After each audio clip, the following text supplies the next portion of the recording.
Formula One is in shock after a stunning revelation. Did you remember the dramatic clash between Max Verstappen and Lewis Hamilton at the 2021 British Grand Prix? Verstappen was hospitalized after the crash. In a recent interview, Verstappen has now disclosed that he is struggling with serious vision issues afterward. This shocking interview sheds new light on the aftermath of that intense race. In this video, we are going to see the full story behind Verstappen's concealed physical challenges after the crash. Championship runaway leader Max Verstappen has revealed that he has been struggling with vision problems since his horrific crash with Lewis Hamilton at the British Grand Prix in 2021. During the 2021 F1 season, Hamilton and Verstappen were locked in a fierce battle, producing one of the sport's most thrilling years. The Briton and the Dutchman clashed multiple times, leading to several on-track accidents. One of the most notable incidents occurred at the British Grand Prix when the two rivals collided as they approached the high-speed Copse corner. The contact resulted in Verstappen spinning off and slamming into the tyre barriers at high speed. The impact was severe, and Verstappen could be heard moaning in pain and initially struggling to breathe over the team radio. The crash registered a massive 51G sideways impact, and the Red Bull driver was taken to the hospital. Although he was released the same evening, Verstappen did not escape entirely unscathed. Initially, Verstappen did not report any issues after the incident. However, he has now disclosed that he has been experiencing vision problems since the Silverstone crash. Since my crash at Silverstone, I had been struggling with vision problems, especially on hilly tracks or circuits with a lot of advertising signs on the side of the track, the three-time world champion told Red Bulletin.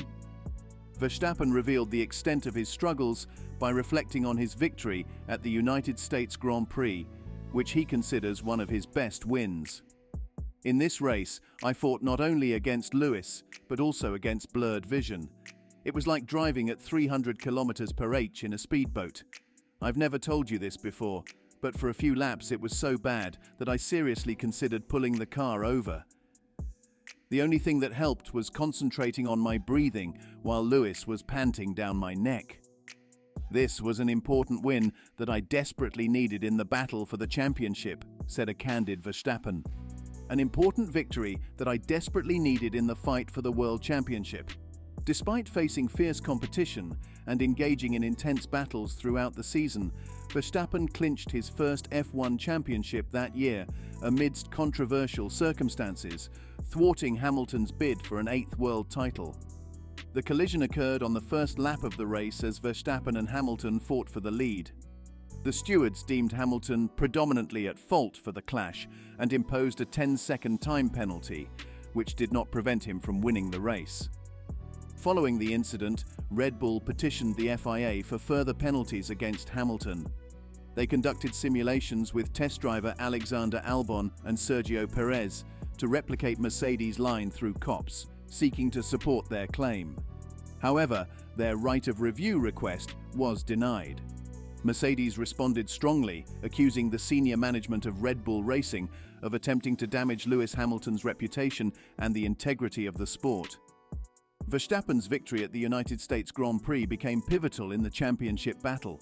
It was marked by his perseverance through physical and strategic challenges, including his ongoing struggle with post-crash vision issues. The aftermath of the crash between Hamilton and Verstappen at the British Grand Prix in 2021 saw a troubling escalation off the track. Racist comments directed at Hamilton on social media sparked widespread condemnation from teams and rivals alike. Sadly, it has also brought out the worst in some Formula One followers. The racist comments targeted at Hamilton on social media are reprehensible and have rightly been criticized by both teams, as well as several of their rivals.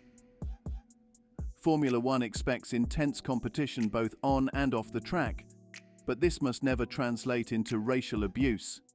Teams emphasize their stance against racism before every race, urging fans to follow their lead or find other outlets for their energy. Red Bull team principal Christian Horner was understandably livid following the crash. He tore into Hamilton on television and to the press. Criticism of Horner's remarks suggested they might indirectly encourage racism, which he refuted. Racism, he argued, does not excuse legitimate criticism. Accusations against Mercedes for playing the race card in response to the abuse Hamilton endured were equally denounced.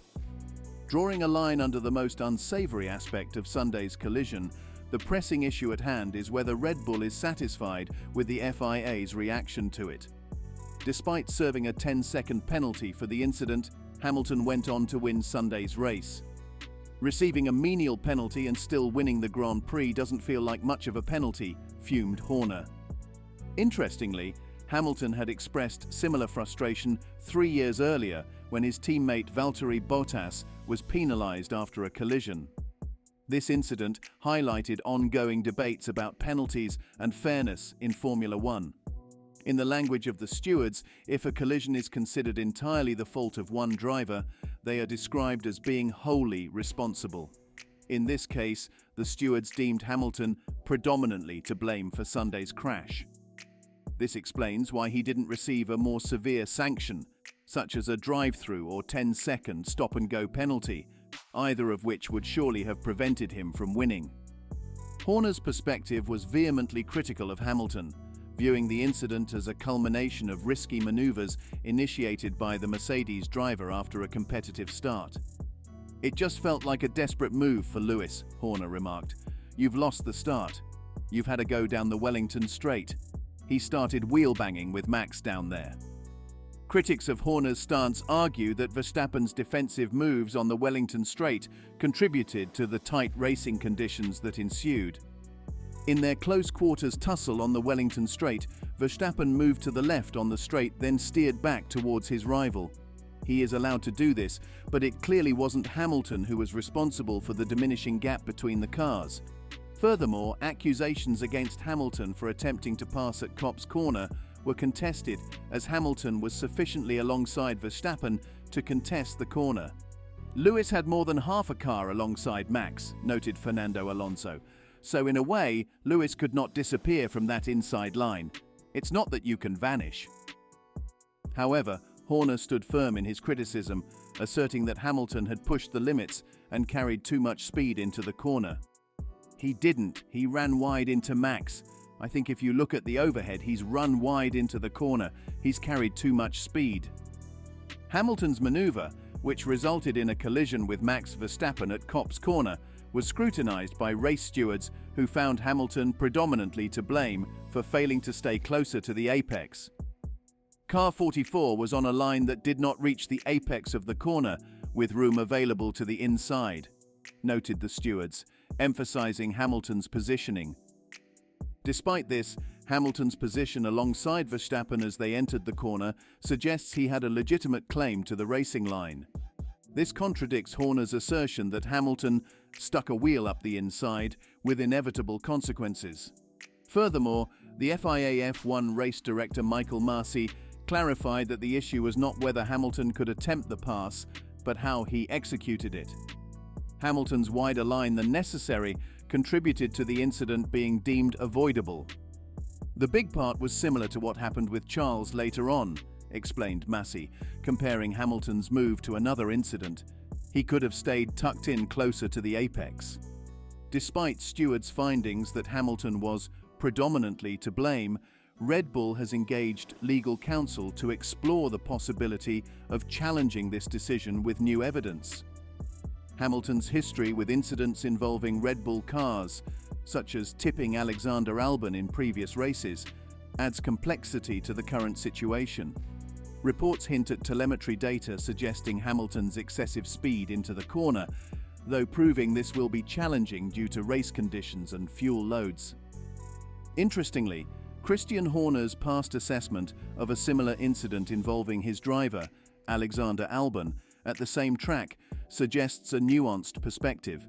Horner previously described such incidents as racing incidents, highlighting the unpredictability of racing dynamics.